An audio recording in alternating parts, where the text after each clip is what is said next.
All right, so I think we can get started. I know we had another panelist, Ann Roth from Health Partners, but I think she had some technical difficulties this morning that they were working through. So if you guys are ready to roll, are we ready to roll? Yeah. All right. Okay. Well, I want to thank everybody for joining. Thanks so much for letting me put you on the spot. It might be our first annual Midwest Lawson User Group Women in Technology session. I hope it doesn't turn into like a support group though. But if it does, and we got Delilah in the background, it's all right. It's all right. But I want to introduce myself because many of you I'm only meeting now virtually. But my name is Mandi Ellenbaum.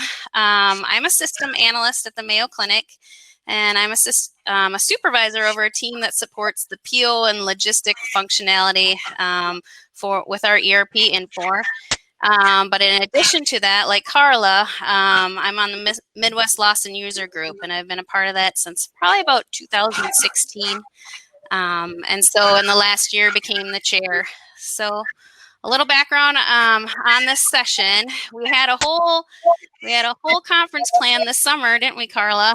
Yeah. And one of the sessions we want to do is about women in technology. And we had this idea of, if you've been at St. Olaf, I'd be in the sunroom with the sun coming down, and we could talk about ourselves. But circumstances as they are, we canceled our meeting, and then RPI offered us a few slots in their virtual user exchange today, which is awesome because then we didn't have to recreate the wheel with the technology. So thanks so much. But anyways, I have some objectives for today. So first of all, we just want to connect with people we haven't seen for a while. Some of us, this is new technology, so thanks for exploring that with us. I thought it'd be really cool to hear about some of the other experiences that our panelists have had working in technology. What was the path that you took to get to the job that you're at? I had some ideas about talking about work-life balance, but let's be honest here. Like, it's all molding into one, right? It's like one long. So we'll table that for another discussion or another time. And then the other two things that we'd like to hear about is, what were some, has anything surprised you in your career working with technology? Any obstacles that were like, whoa, this is new? And then lastly, how can we help support other women in technology? It'd be really cool to hear your thoughts on that. So I'd like to introduce our panel. It looks like we might have a few women joining on the panel. Hey, Jenny, glad you can join us. So first of all, not supposed to do this, though. Am I not supposed to be here? Hey, you join. This is a collaboration. So if you want to pipe into the questions and answer the questions, we're more than happy. So just an introduction to our panelists that we have on. We have Loring, our president, our co-founder of Work Out Loud. Loring, I had to stop myself from saying Madam President. I have been watching Tia Leone this week on Netflix a lot. We have Amy Newman, a senior project manager from RPI Consulting. Thanks, Amy, for joining. We have Gina Armada, CEO of MHC Software, and Carrie Morse, the leader of ADP's Organization for Strategic Alliances. So thank you so much for joining today. All right, well, let's get to know our panelists. And if you do have questions, if everyone's feeling comfortable with outside of the questions that I've already posed to the panelists, you can add it into the chat. If they're willing to take it, then they'll take it. And if not, we'll move on. So first of all, thank you again for joining. Thank you. Yeah. So let's get to know you a little bit. If you'd like to talk a little bit about what were some of the personal factors that you considered when planning your career, or maybe you didn't plan it and it just happened, but I'm wondering if you'd be willing to share that with us. Well, I can certainly speak up first in Yeah. regards to technology. For me, it was curiosity. It was curiosity of how something can work, how you can connect things, always interested, especially in databases and helping people, creating lists, bringing people together. But the curiosity of how can I solve a problem or how can I fix something? And then having that problem related to an individual person who's needing assistance with whatever it may be. And a lot of times the technology would solve that problem and bring people together. So, I mean, that's kind of where I stand. And similar to that, to Loring's experience, I didn't start out in choosing a technology route. I actually studied business and international management and actually French, which I don't use today at all. But I did target a career in consulting early on. And it just so happened through that career that I ended up in a really technical track. And that's where I figured out, oh, I really like this. And exactly like Loring, what I figured out is it was really all about solving problems. That's what I really enjoyed. And the fun art of it really was about figuring out how can you leverage technology to help the people around you or improve processes and really solve true business problems. And it was that marriage between business and technology that excited me. And then I've been in technology ever since.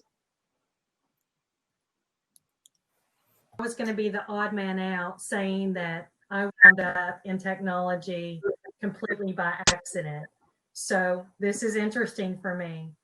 I actually ended up the same reason, just for solutions.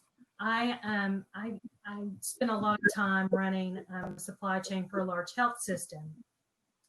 And if anybody knows anything about supply chain in healthcare, it's terrible.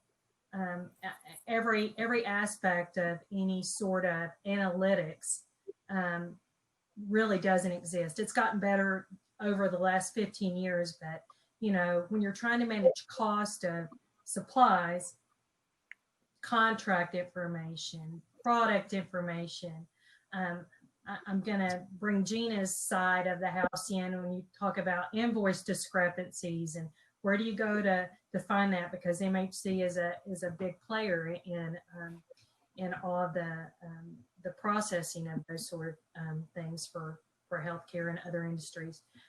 It just didn't exist, or it was very hard to report on and do any analytics. And I actually came from the space industry. I worked at Teledyne Brown Engineering before I entered healthcare. So I left one extreme to the other, really smart technical people with a lot of cool software, and went to healthcare where there really wasn't much, at least on my side of the world, that existed. And as a gift, the CFO put me in charge of the first ERP implementation, which was in 2000, and it was Lawson. So I managed that implementation, and then after that moved in and ran supply chain.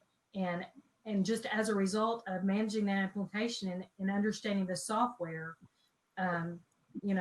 knew that I could figure out how to get some of the answers to the problems that I had. So I'm enjoying hearing from you other ladies that was your same background so far. In mine, I had an internship in college, and I actually thought I was going to work for a financial services organization, and I was, and it was Fidelity Investments. But what I didn't realize is I was working for the IT group within Fidelity.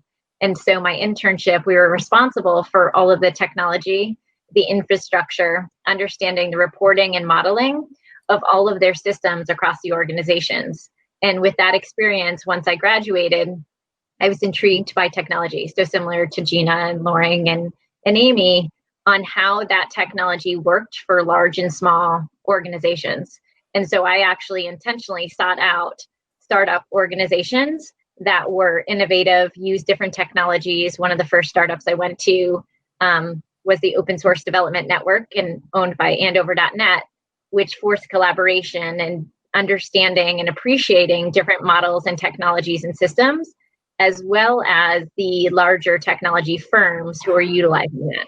And so, although it wasn't the path that I thought I was going down, similar to Gina, graduating, with business in the background and not thinking that I would be excited or intrigued about the technology field, it really was something that I sought out after working with the IT group and gaining an appreciation for technology overall and how it can solve problems.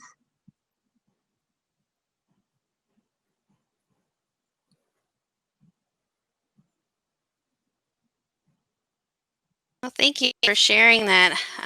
So many of you, you didn't plan this whole time to be in technology, had different ideas, but somehow you've come into this pipeline of technology. One of the things I've been thinking a lot about is this pipeline of how do we keep girls and women in technology. And I think about my 11-year-old daughter, right? There's some awesome organizations out there like Girls Who Code and Code Ninjas. And like one thing I've been thinking about is it's really interesting. Studies will show that girls are really, they excel in the STEM and the technology when they're younger. And then for some reason they fall out of this pipeline. And I guess one of the questions I had for you was, did you ever experience that? Did you ever experience anything that you leaned in or leaned out of technology? And, tell us about it.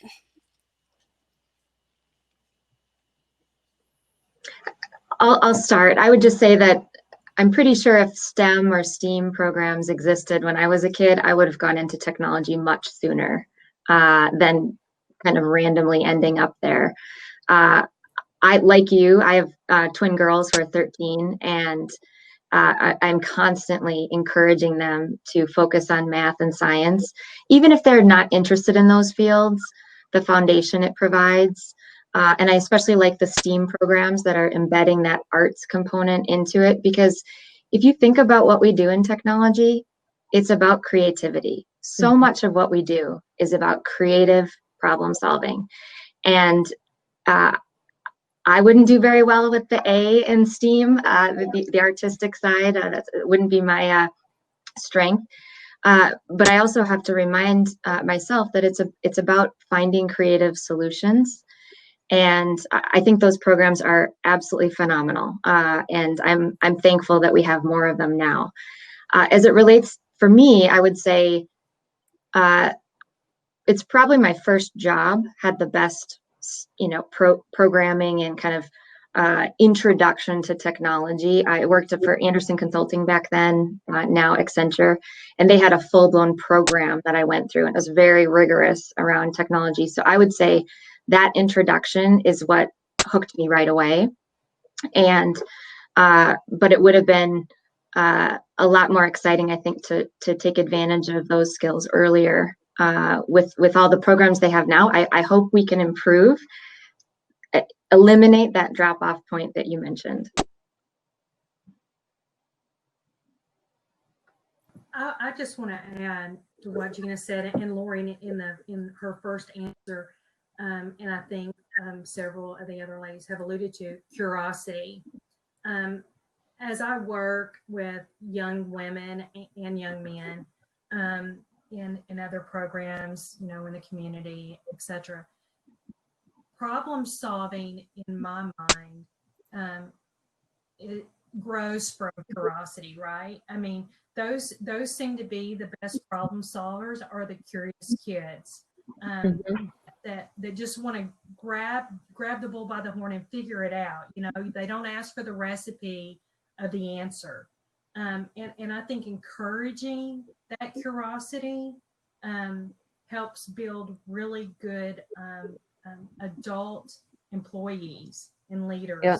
And I think some people maybe think the opposite, but I think out of curiosity comes a lot of good solutions. And as adults, I think we need to foster that in a healthy way. But I think it's a really good trait. You don't see that often, kids just that inherently want to problem solve or can problem solve well.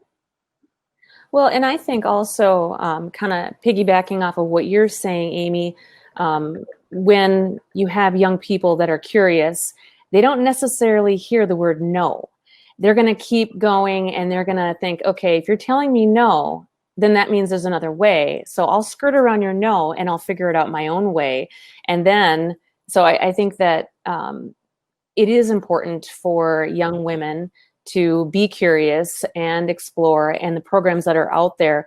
I was actually exposed probably about 15 years ago when I was with a company called Digital Concourse, and we were actually providing for Best Buy's girls' summer camps, and they were all in 5th and 6th grade, and they were coding and they were developing and they were utilizing our platform. But was the excitement that they had trying to break their friends' pages when they were building websites. And so they were getting stimulated, they were creating, and they were building, and then they were standing back and getting praise. So I think that the programs that are out there continue to grow. I had no idea when I was growing up that I would love technology as much as I do. I love technology because it solves problems that might exist, and people don't think that there's a solution, but there's got to be a way.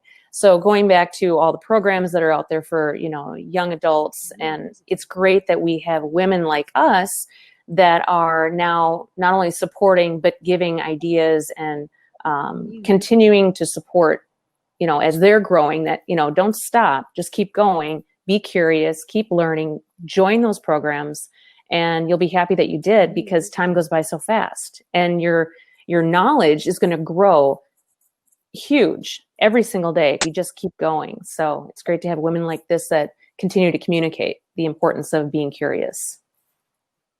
And I couldn't agree with the group more. In fact, I have 3 kids and my daughter's in the middle of the 2 boys.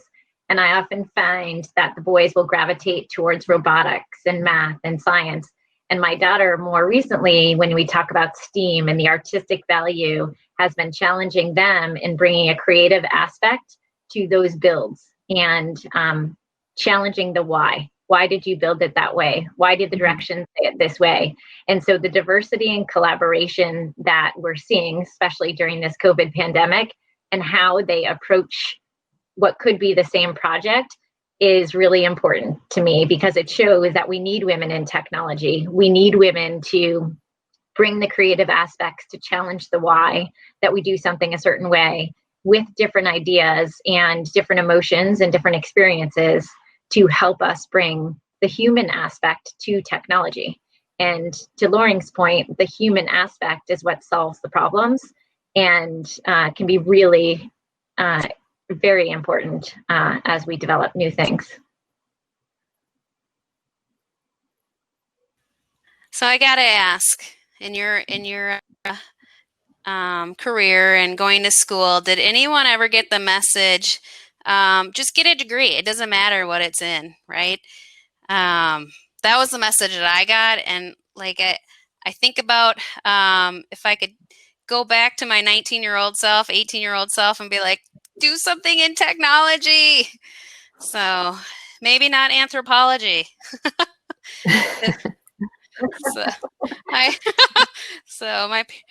Yeah, and then also listen to your mom about exercising, even though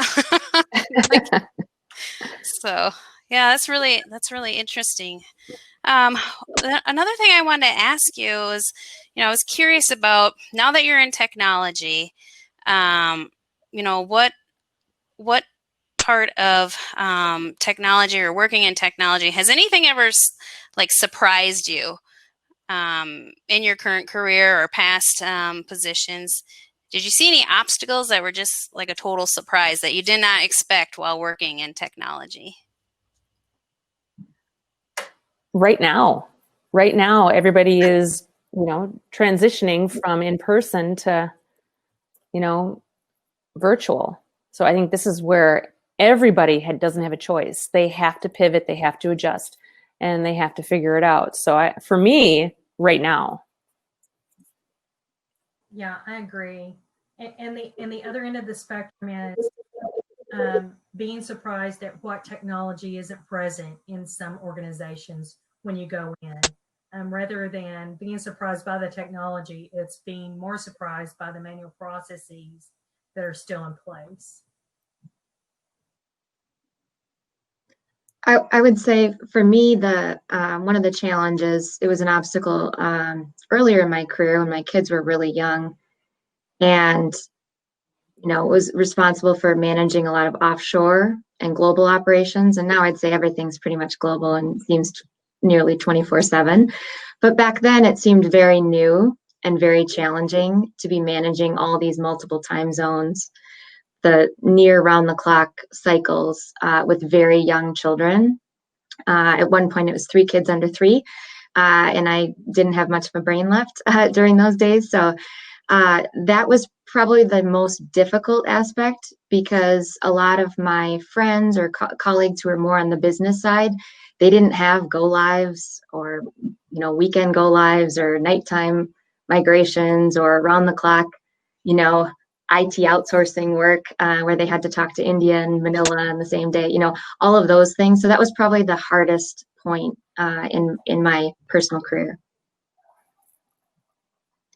And I would just share from my perspective and in my current role, one of the challenges, and specifically that my team faces, is the innovation and the technology itself can generally solve the problems, but it's the competing corporate priorities, whether it's internally at your organization or externally, and the shift pivots that we need to make that can derail something that is a new strategy or very exciting. And so the technology and the way that we can shift, as Lauren mentioned, there's a lot of organizations, ADP, my organization, we had to shift and move 55,000 employees virtual in less than 5 days.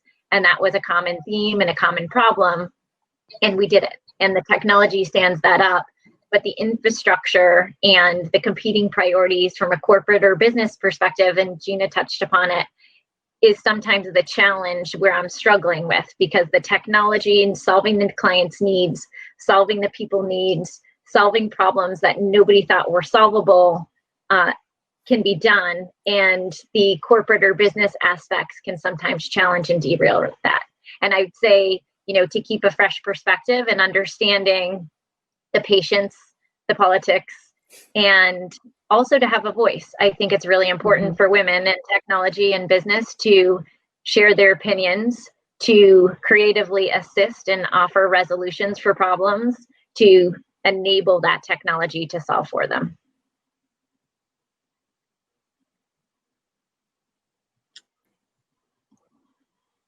I really like that you mentioned have a voice. So one of the things we talk about in my own team and my own unit is, when you hear other women speaking, stop interrupting, like one, or repeat their name, or reiterate, oh yeah, this was Mandy's idea. Those things go a long way, and I appreciate that you brought that up.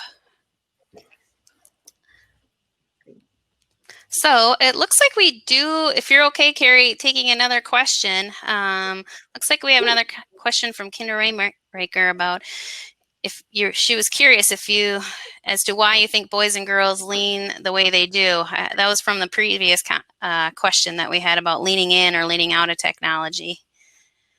So I can talk to my experience. I have 3 children very close in age, 13, 11, and 10. So Gina and I experienced the same of sleepless nights and working full time. But I would say from my experience, it appears that we target, or that specifically my oldest, for example, he gets, catalogs in the mail we live outside of Boston. And so the universities, MIT, Harvard, those universities will target him with robotics, STEM, various classes, men in leadership. And, my daughter, who's 2 years younger, I have yet to receive any of the documentation. And this is not a judgment on the universities, but I'm wondering why, because she is just as interested and artistic and creative and design and technology and robotics. And so I'm not sure that I have the answer as to why they're leaning in, but I do know that, we did sign my son up for, one of the STEM courses, and it was phenomenal. And we're doing the same for my daughter. But I do think there is still an evolution of what we're bringing to young girls to get them attracted and excited to these courses. And it's not just a definition, so I have one of my children is very likes sports, another likes to play the guitar and is more musical. But I do think, as I mentioned, through this pandemic and through the things that we're exposing to them to, trying to broaden their perspective, give them access to the technology, to a little bit of everything, so that they can design and define their path, as opposed to saying, as a female, this is the direction that you should be going in. And, like Gina, I really do encourage the math, the science, the technology, and you don't have to know everything. And so embrace it, put your student hat on, and be confident in learning and exploring new avenues, because like Gina, I can't draw 2 stick figures, but they can draw my dream house tomorrow. And so, I don't have the answer on why we're leaning one way or another, but I can tell you that I'm leaning out a lot, as much as I can, to try and bring those opportunities so that, 2 boys and a girl, they're all the same. So hopefully that answered your question. Thanks so much. Before we move on, it looks like we have another question on the chat. Are you guys okay working on some chat questions? It looks like we have time. So Tim Metler has asked, any advice for male hiring and managers when it comes to interviewing female program candidates to minimize negative bias in the interview process? Does anyone have any advice? I would just say it's focusing on the skills, right? Focusing on the skills, the experience, the career path interests. A lot of it has to do with interest too, not just the skills that a developer has right now, because as everybody knows, software changes so quickly. And I studied French. Well, that's not really helping me right now, but I can tell you that it helped me when I had to code stuff in C, because it was a language and I had to learn. It was just syntax, and it was learning structure and all of that stuff. So it helped me. So developers are very flexible. So I would just say focus on the skills, and I think if you do that, I don't know that there would be any or at least less chance of bias coming into it.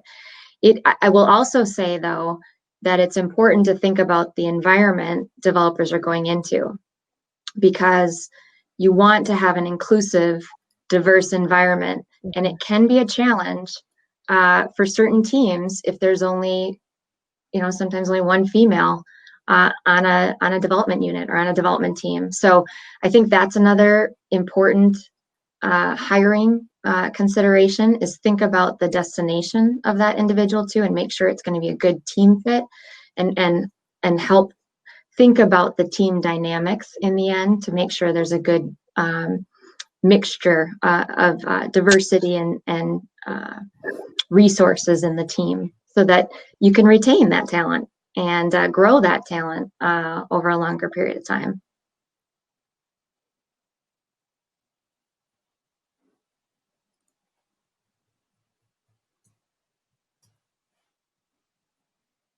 Anybody else want to provide any advice for a question? I agree with what Gina said. Absolutely, 100%. When it comes to, just focus in on what their talents, what their strengths, so they do fit into the team. So I think if you just focus in on what they're bringing to you, either they qualify or they don't qualify.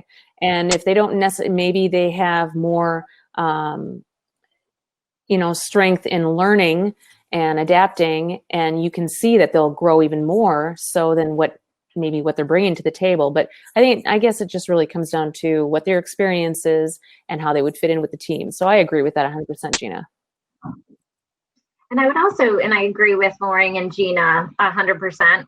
And I would also just add that when you're looking at the team, the diversity that a female or any person with different skill sets or different abilities can actually change the dynamic and force collaboration in a new way. So when you're looking and you're hiring, that if it's an apples to apples comparison, then look at that next layer. What is the diversity of your team, and how can this person bring a different perspective so you're not just continuing to do more of the same? And so, it can naturally, if male and female have the same skill set, but you have a whole team of males, then what can that female bring that is different than the team that you currently have?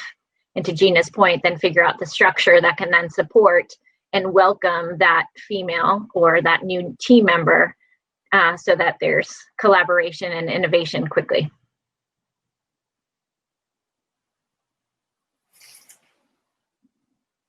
An awesome lead in to the last question I had for you was, how can we support other women in technology?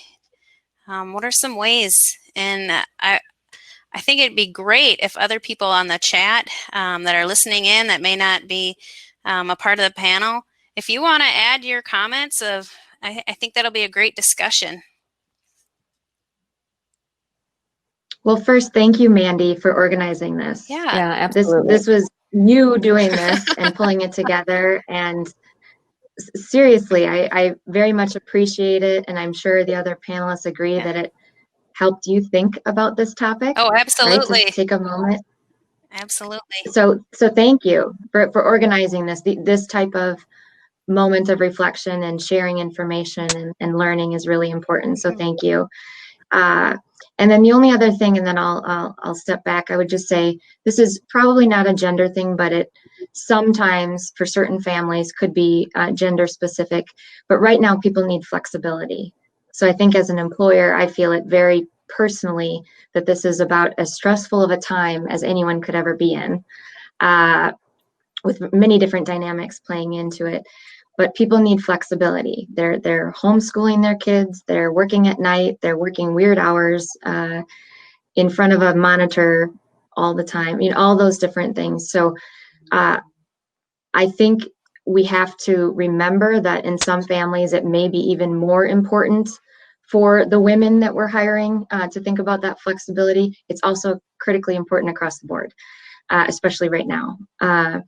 And then the other thing I would say is on the hiring front, and we've covered that topic, but having a diverse workforce is extremely important because, of course, the users and the customers that we're all going to reach out to are diverse, and it's only going to benefit everybody and create a better solution in the end. And I'll just add, we need to aggressively network as women. We don't need to be passive. And as a kid, I'm sure every one of you on this panel, if you were challenged in a competition or something, you took the challenge and you probably were very determined to be successful at whatever someone told you might not be able to do.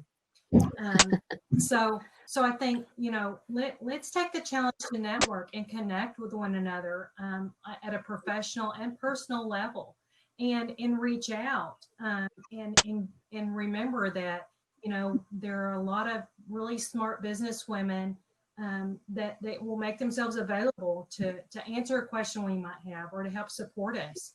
A team is always stronger than one.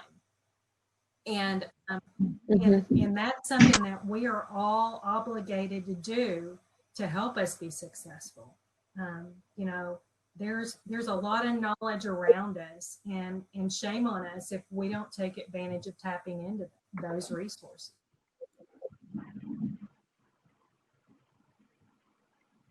And I would just add, and I mentioned it earlier, but really allowing women and your peers and your colleagues to have a voice. And, in a lot of the roles that I've been in, sometimes my voice can be more emotional than somebody else. And, looking and working with my female leaders and mentors who have guided and given me the confidence that even though I might be more passionate or might be bringing a different tone or emotion to the objective I'm trying to solve, whether it's technology or business or things along those lines, that my voice is just as important as anybody else's. And so to make sure that your creativity, that your ideas, that your strategies, and that your voice is heard is really important. And I also think promoting women in leadership is very important, and making sure that we're standing each other up. So whether it's somebody who works for you or with you, helping guide them to their next chapter and wanting them to succeed and get to the highest level that they want is really important. And really, I think everybody would agree, sometimes we can be really hard on each other, and I'm not quite sure why, but really making sure, to Amy's point, that we're networking and that we're understanding everyone's role and their impact and how we can support each other, grow from each other, and learn from each other, I think are some of the most important things. Well, and I would like to add to that too, because I agree with everything that you guys are saying. But one thing that I've learned over the years in leadership roles is what's so important is to listen to the person in front of you and listen to, just answering their questions, but really listen to what they're saying instead of just jumping in and saying, here's the solution, this is where you have to go, this is what you have to do, but listen to what they have to say. And then I actually sometimes regurgitate the question back to them, and they end up having the same answers. I mean, they actually kind of answer the question that they asked me to begin with. And so it's stimulating their brains, letting them really think about it, but also being engaged in the conversation and not just telling what they should do. At least that's what I've experienced in the past. So true.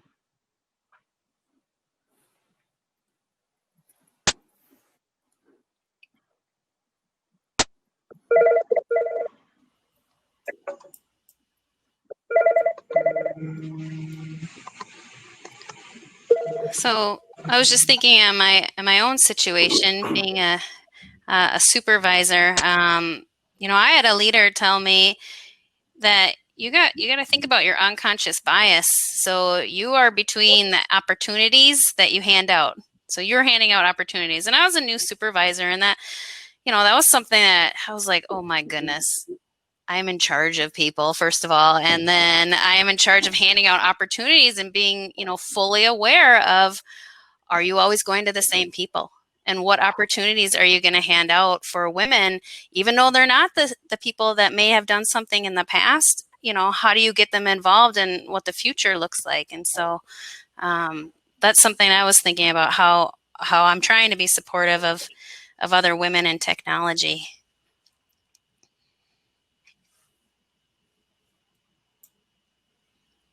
I feel like Jenny Matson has something she wants to say. What do you guys think? Jenny, I want you to come back here. She's coming back. She's coming back. I love that you're here. Because I going back to that supporting women other thing, I've had great experience in my work life to work with really fabulous ladies. But I do think as a society and just the norms and the things that we're exposed to, there's so many roles that us ladies are expected to fulfill, and to fulfill at a level and with grace, and also looking good while we do it. And all of these things that are super hard to achieve when we're all of a sudden, in full-time roles, oftentimes working in a position where our counterpart who's male has a spouse at home that is taking care of all the things that we're expected to take care of too. So, and I say that not from I've been on a sabbatical for the last year, so I'm now that spouse, and it's been nice. But there's some ups and downs to that too. But I guess what I'm saying is that I think that there are just things that set us up to make us harsher on one another, But I don't think that's as true as it used to be when people were first starting out and you were the only one in the room and you were having to prove yourself, because we're all around having proved ourselves, now. And I do think that there is more and more of that female collaboration. And not to say that men's voices aren't still heard quite loudly and things like that, but we do bring a different piece of communication and color and I think warmth and understanding to the table. And I didn't know how to say that in text, so. Better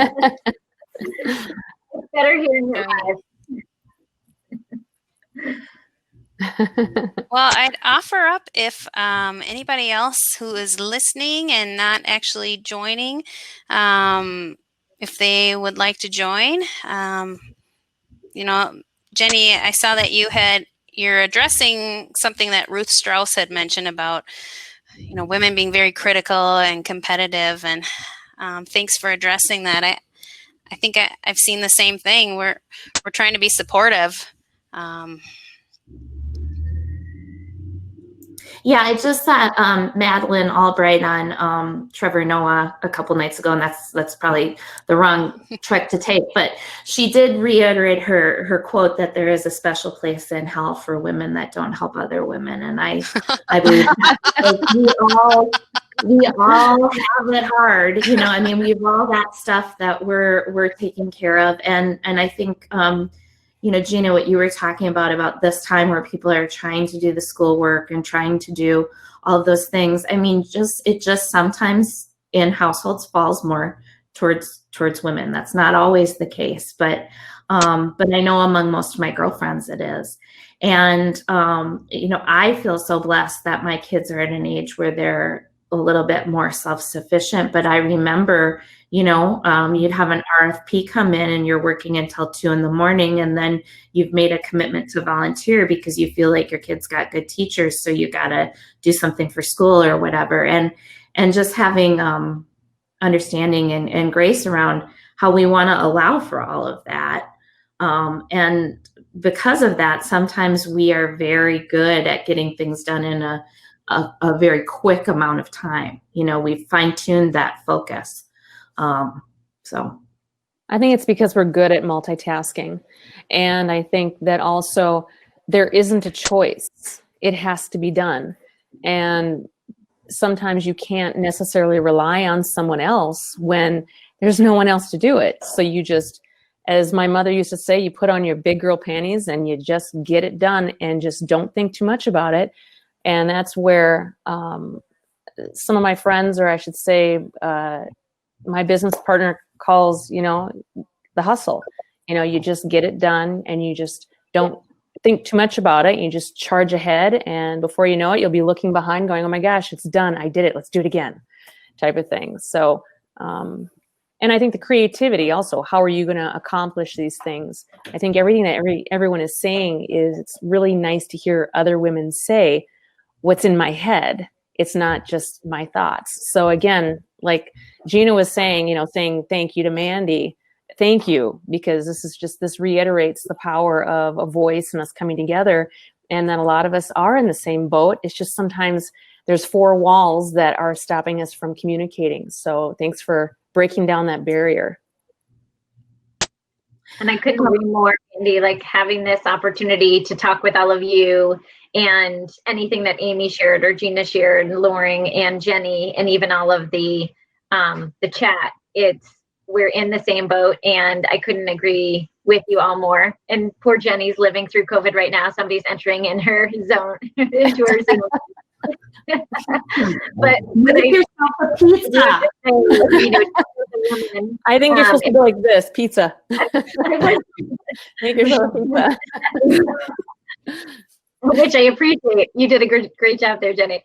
But I do think one important thing to do in making sure our voice is heard is, I think women have a creative way of challenging status quo. And I would say we all owe it to each other to continue to do that, because just because something's been done a certain way forever, I do think it's on us to continue to be those challengers. And whether we do it with too much emotion or too much passion, or, we have to comply with certain things, I do think continuing to challenge really is what makes us all better. And so I hope that we can get our daughters and our, teenagers and everyone else to continue to do that, so that we are changing the way we move forward.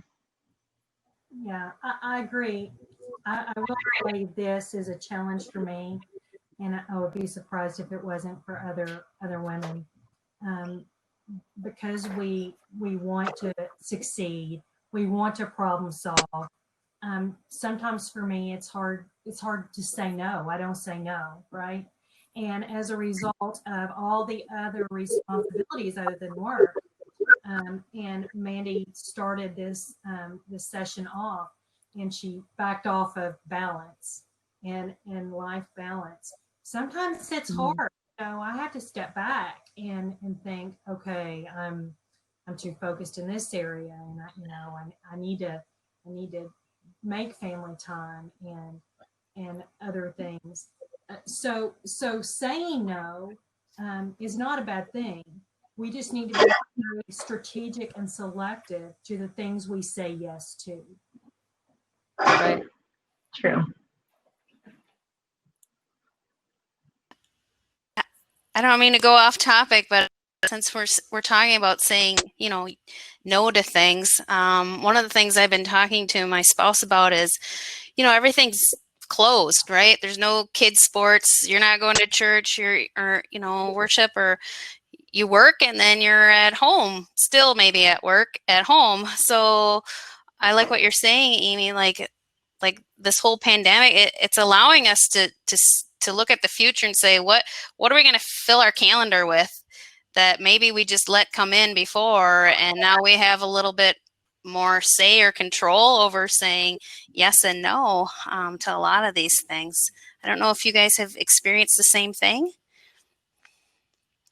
What I'm finding, what's kind of interesting, is all these Zoom calls that I'm having with my customers, they're actually telling me, I'm sorry, I need to go, my steak is burning, or excuse me, I need to let out the dog, or my daughter is crying, I need to go check and see. So Gina, that goes back to what you said, is we need to be very flexible in the situations that we are in, because, or my favorite word is mindful. To be mindful, because you don't know what's happening on the other side of the fence. You don't know what their emotional day is, if it's happy, sad, physical, mental, whatever it may be. But just really to be mindful for this, like you said, Amy and Carrie, this whole situation is, we have to just be mindful. I would agree with that. I think the COVID thing, energy for me has kind of gone up and down a little bit, like I'm grateful for so many things. Practicing gratitude is a huge thing to keep me sort of balanced when I feel overwhelmed. But it's a situation where, the same topics with the news and everything. And my husband, he works in kind of a buttoned up tight, billing consulting firm, and I hear them having like real conversations that he's never had with his coworkers before. He's actually getting to know them a little bit more. And that was something that would always surprise me when I go out onto a project team and there'd be consultants there that had been working together for so long, and they were so focused on the project that they didn't really know very much about one another. And it's like, I know more about you and I only see you once every 6 months. Taking that time, I think, Lauren, like you were saying before, to listen and allow that space. Hopefully we can continue some of that, because I think it will help everyone figure out how to communicate better. The other thing around boundaries is he told me he's tired of talking about COVID, and I also have a sick family member. He's tired of talking about that. So I'm like, well, what's our new hobby? You got to help me come up with it. We have to look for new things. Are we into birding now? What is it? So